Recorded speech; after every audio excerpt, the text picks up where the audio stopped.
afternoon, guys. I hope you guys had a good lunch and wide awake and you had some time to digest.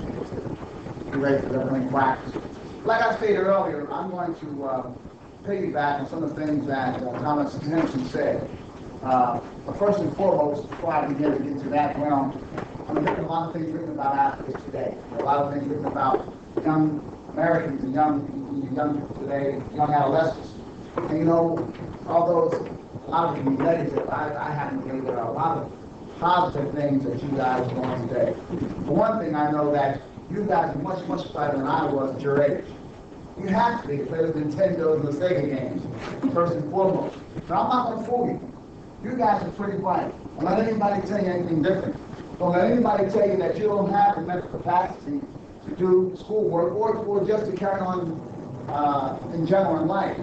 But on the other hand, don't think that we as elders are pretty stupid too. We're not.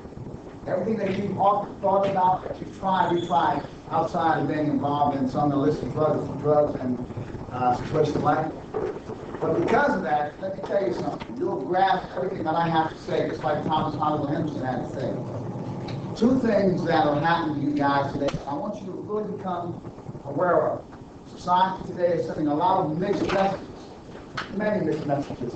Adults have role models who often send confusing and conflicting messages. Because of that, I think that's why some of the way that you young men think today is a direct result of what's been happening and what has been performed today in society.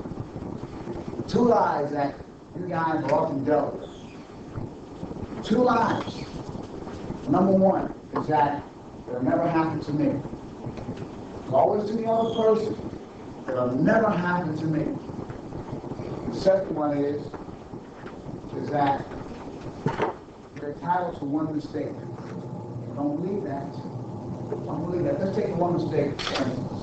That one mistake, there was a guy some years ago who supposedly, allegedly, had tried to take cocaine, crack marijuana for his first time. And guess what happened? It cost him his life. That one mistake, and we all say, oh, well, I got at least one chance to make a mistake and not forgive it. Not all mistakes are forgiven. You know, what you have to understand is this. You got to prepare. And as an athlete, I'm sure you're well aware of this. You don't ever prepare for defeat. When you say you want to give yourself one mistake, you have already acquiesced, said that I'm going to lose, but I'm going to get better the next time around. Can you imagine preparing for a game? Well, the first quarter we're going to give them, we're going to spot them 15 points. It's a very good team, all things being equal. Who's going to win in the end? They are. So you tell yourself now that, hey, I'm not going to prepare and say that I have one mistake. If you are in a classroom and you fail a class, that class that you failed can stop you from being actively involved in that sport.